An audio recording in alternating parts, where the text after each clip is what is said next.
a l'air d'être passionné, il est pratiquement habité, parce qu'on le sait, ce phénomène est connu par ceux qui font des recherches, et je dirais que même pour le cas de Sinispa Abdelrahman, qui cherche donc dans son domaine, il finit par être constamment dans sa recherche.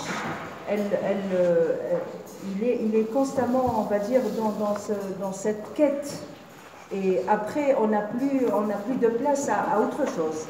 Alors, je suis sûre que Isabelle Eberhardt vous a habité, vous habite. Donc, effectivement. Vous avez une telle envie de parler d'elle, mais surtout, dites-nous que Aïn Safra ne sera jamais associée. Je vais vous dire pourquoi. À elle, parce que c'est une région qui a souffert. Et nous avons vu que maintenant, dans toutes ces villes qu'on est en train de traverser, de découvrir, il y a eu des souffrances. Donc, mis à part Isabelle Eberhardt, on voudrait en savoir un peu plus sur elle et sur son énigme. Parce que pour moi, c'est une énigme. Il y a une polémique autour de ce personnage. C'est un personnage énigmatique. Pour les uns, c'est peut-être une espionne. Pour les autres, elle est venue pour une quête spirituelle. Je pense qu'il faut respecter la polémique. Ça peut être l'un comme ça peut être l'autre. Il ne faut pas se dire que ce n'est pas une espionne et on en est sûr. On ne peut pas savoir. Ça, seul Dieu le sait. Bon. Voilà. Et je vous laisse la parole. Et parlez-nous un petit peu de Aïn Safra, en dehors d'elle, et puis un petit peu pour elle. Aïn Safra, c'est le territoire le plus vaste et le plus sanglant d'Algérie depuis 1881 à 1906. Donc, Cheikh Boumama, il y avait l'insurrection de Cheikh Boumama. Cheikh Boumama, il a regroupé tous les tribus de la région pour se soulever contre l'occupant français qui avance pour arriver jusqu'à Tindouf ou Adra. C'était son objectif. Bon, toutes les tribus ont répondu présent et ont porté les armes pour bloquer l'ennemi qui avance après la fin de l'insurrection de l'émir Abdelkader en 1847, c'était la fin.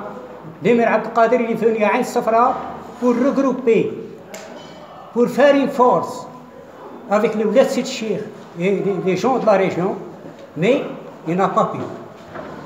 Donc, Cheikh Boumama a pris la relève, c'est-à-dire l'arme n'a pas cessé. Donc, puisqu'on parle d'Isabelle Eberhardt, le territoire, c'est-à-dire le temps de Boumama, d'Isabelle Eberhardt, du général Lyoté, la France a considéré cette région comme stratégique.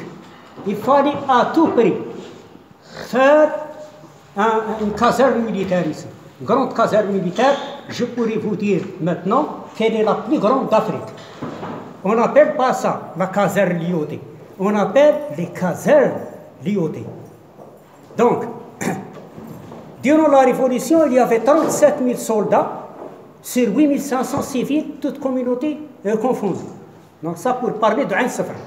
Bon, à la suite de la bataille de Territ et d'El Moungar, Isabelle Eberhardt est venue en qualité de journaliste avec un ordre de mission, signé par le rédacteur en chef Victor Baricon. C'était une journaliste, une écrivain déjà, et polyglotte.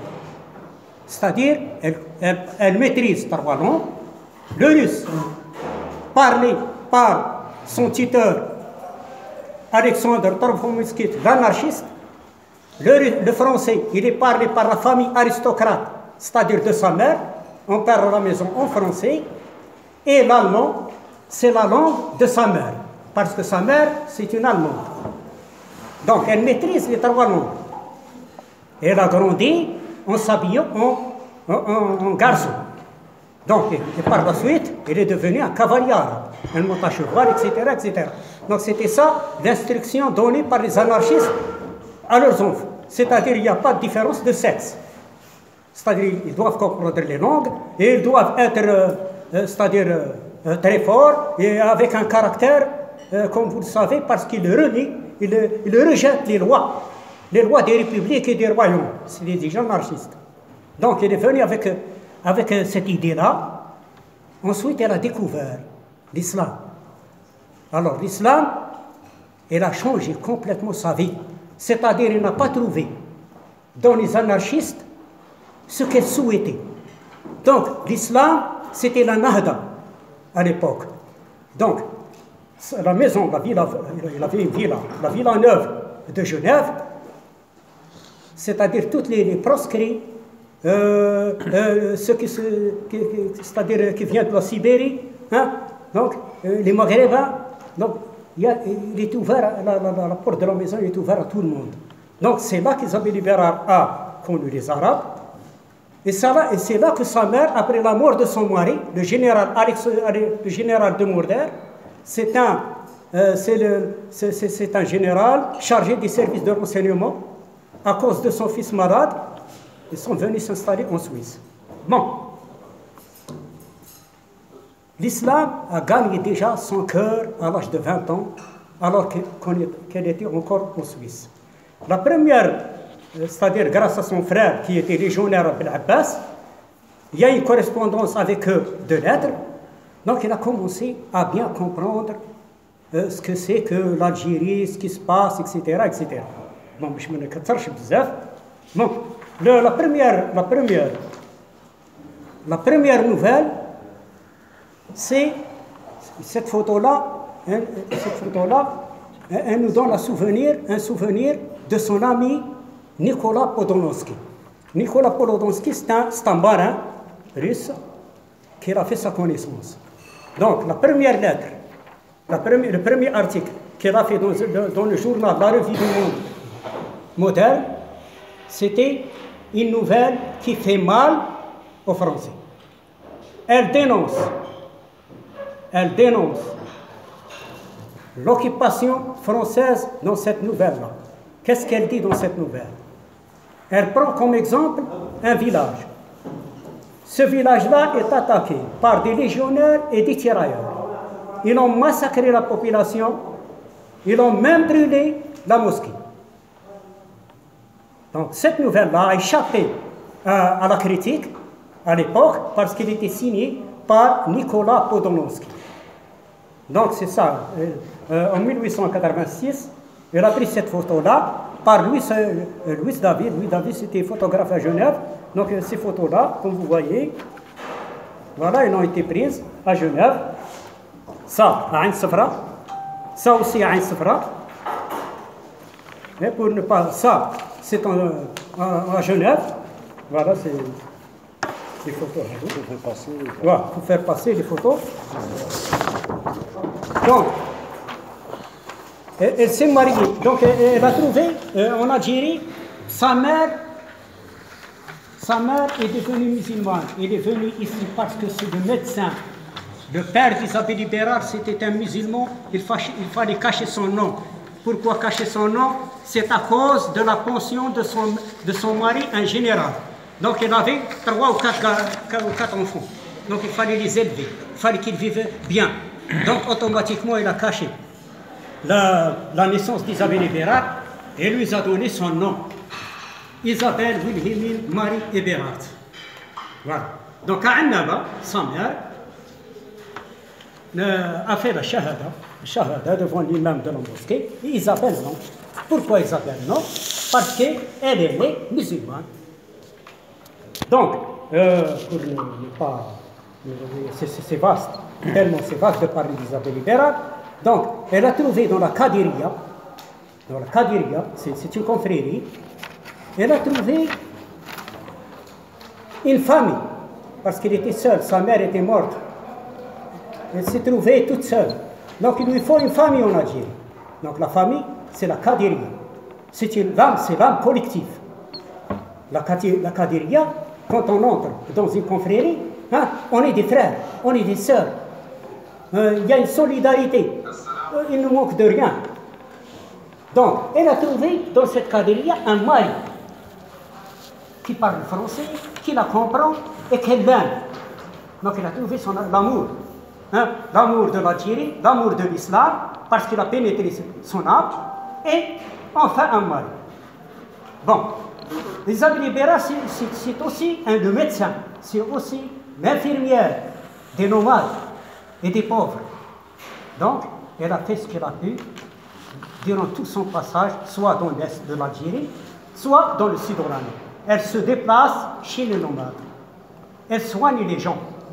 Voilà, ça, c'est une reconnaissance. Elle a écrit ça dans son journal intime. Donc, maintenant, je vais vous parler de... Elle se travestit en homme. Hein. Elle est toujours considérée comme un homme. Même sa façon de parler, on pourrait dire que c'est un homme qui parle. Parce qu'elle parle avec son nez. Donc, quand elle avait un foulard comme ça, personne ne la reconnaît. C'est une femme.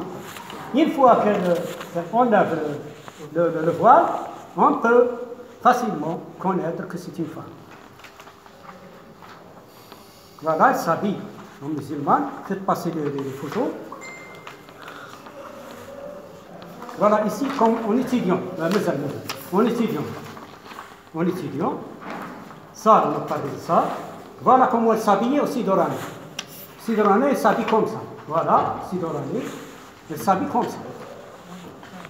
Bon, ça peut pour parler des photos. Juillet 1904. Juillet 1904, avant de revenir, elle était à Knetsa, elle a écrit une lettre au mouvement anarchiste pour venir constater les exactions des militaires du général Youdi. Donc ce n'est qu'après sa mort que Ernest est venu ici en Algérie pour constater exactement les méfaits. Il a fait un rapport. Voilà. Donc Isabelle Libera, elle est partie à Knetsa pourquoi? Knetsa, c'est à 20 km de Bécha. Premièrement pour se reposer. Et deuxièmement pour écrire Note de route. C'est un ouvrage de 400 ou 500 pages. Et Page d'Islam. Page d'Islam, c'est aussi un autre ouvrage. Bon, il est resté 2 mois. Juin, juillet, août. Le mois d'août, elle a disparu de la surveillance militaire parce qu'elle était surveillée. C'était une journaliste qu'il faut la protéger. C'est une journaliste qu'il ne faut pas la perdre de vue. Donc, puisqu'elle est journaliste, automatiquement, comme le reporter d'aujourd'hui, parce que c'est un reporter de guerre. Donc, il faut qu'elle voie l'ennemi. Donc, il faut qu'elle passe à Bou'mama. Il faut qu'il connaisse ce personnage-là. Il faut qu'elle voie sa zaouia. Donc, le mois d'août, c'est Salim Faraji, un combattant de Bou'mama. Et c'est un témoignage qu'il nous a laissé. Il a conduit Isabelle Libera de la zaouia de Sidi Slimane Bousmaha, parce qu'elle se déplace de zaouia en zaouia, et elle est bien reçue par les adeptes des zaouia. Donc, Salim Faraji l'a conduit jusqu'à Fendi, à 40 km. C'est une très belle oasis. Donc, elle a rencontré Cheikh Bou'mama et elle a terminé Note de route et Page